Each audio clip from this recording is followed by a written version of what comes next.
Hello. Welcome to class with Miss Stella Maris. How you doing? Trust you're fine. We'll be having the topic voice and its classification. That's our topic for today. Voice and its classification.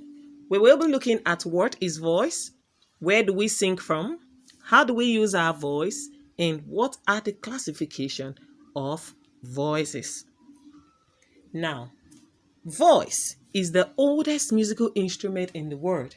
Why? Because when we were created or when man was created, voice was created with a man. So that gave us the act to say voice is the oldest musical instrument in the whole wide world. What is voice? Voice is the sound produced in a person's larynx, uttered through the mouth as speech or song. Is the sound that is produced in a person's larynx, but uttered through the mouth and where as speech or what song. What's larynx? Some people call it larynx, some people call it larynx. Is a little voice box which is in the area of the throat, containing the vocal cords for talking, swallowing, and singing. So we make use of the voice in talking, swallowing, and singing. Can you look at this human figure? We are looking at the throat region, which has the larynx, and they said is the anatomy of the larynx. You can see the vocal cords in between the five parts that holds the larynx. So our voices that we use in talking or singing comes from where? This larynx, this small or little voice box. Like as I'm talking now, is because I also have my vocal cords and I can talk with it and I can also sing with it. Oh, thou the tellest good tidings to Zion. Wow, this is beautiful. Now you can see that the opening in this mouth is not so wide. I'm not talking so loud, but my voice is being projected. And even when I'm also singing, I don't think I need to also shout. The voice shares the four properties of a musical sound when used for singing, but its uniqueness lies in the ability to produce both the musical sounds and the words, which no other musical instrument can do. There is no other musical instrument that can do two functions. I'm not talking of the piano because we have different keys that has already been marked inside. It has already been deposited inside. But the human voice is so unique that it can do two things at a time. You can talk now and you can sing the next time. The human voice is also a wonderful instrument. While it is audible and meaningful, it is never visible. Have you ever seen your voice? I don't think so because I have not seen mine, but I just know it does what its work. There are various categories of human voices. A good choral performance demands a proper balance of voices and a blend of all parts. So when you want to have a choir or you want to do a choral or a music or singing group, it demands a proper balance of voices and a blend of all parts. If all the parts are not involved, it's not because the song will not sound beautifully, but all parts, they give effect to the song. In order to achieve this, there must be a careful classification of the voices. So that's what we are going to be doing now. Let's classify these voices and see what they are. There are four major categories of the human voice with regards to group singing. Four major. I'm always using this word major because we can have others that intercepts. But there are four major categories of the human voice with regards to singing. They are soprano, alto, tenor, and bass.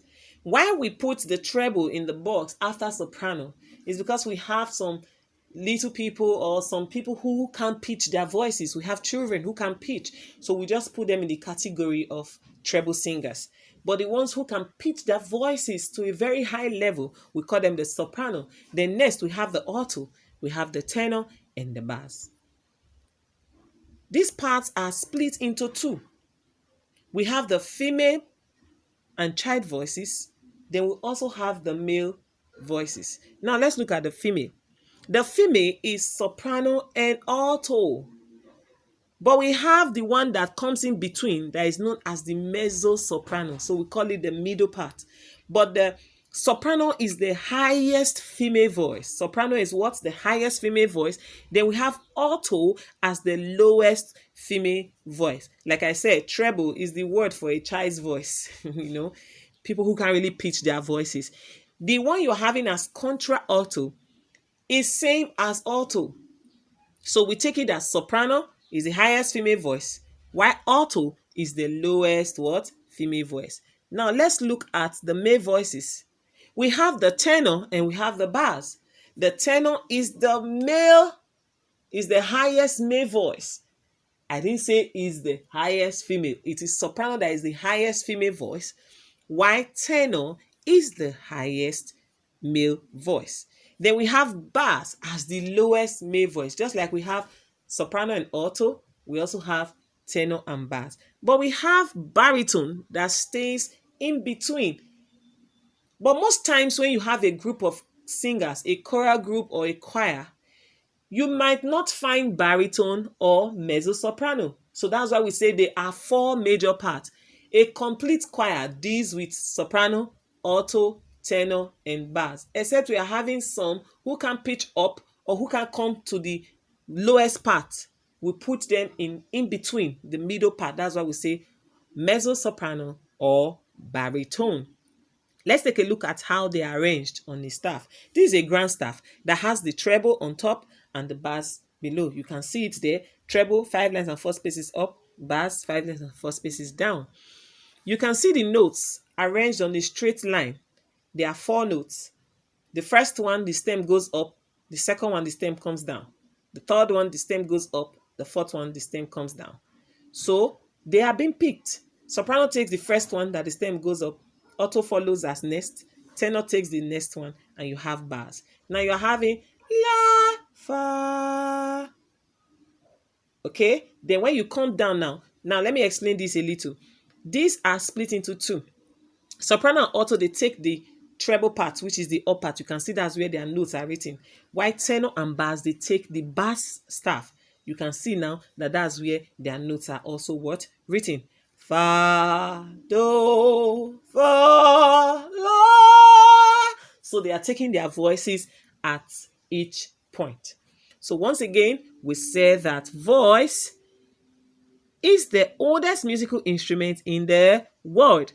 And defining voice, it said voice is the sound produced. Voice is the sound produced in a person's larynx and uttered through the mouth as speech or what? Song. What is larynx? We said is a little what? Voice box where our sounds are projected what? From. How many major parts do we have? We have 4 major parts of voices, but we have 2 others that comes in between. Which is the highest female voice? Is soprano. And which is the lowest male voice? Is bass. But when you are asked, put them together, which are the highest voices in a choir? You rightly say the highest voices in the choir is what? Soprano and tenor. Don't forget. And while the lowest voices in the choir is alto and bass. Like I said again, the voice shares the 4 properties of the musical what? Sound. Don't forget this at any time. I want to ask you, do you know your voice part? I think it is better to know so you can blend in when you sing with a group of singers. Sometimes you find out that some boys, they can sing soprano, but they are few. Just the way you have some girls, they can sing tenor, but they are few. But I ask again, do you know your part? You better know your part so that when you come into a group of singers, you will know where to fit in, because the song needs to have a blend of all parts so the song will be projected properly. All right. Thanks for joining in today. Don't fail to answer your questions and quiz as well. Like I always say, stay safe and be good.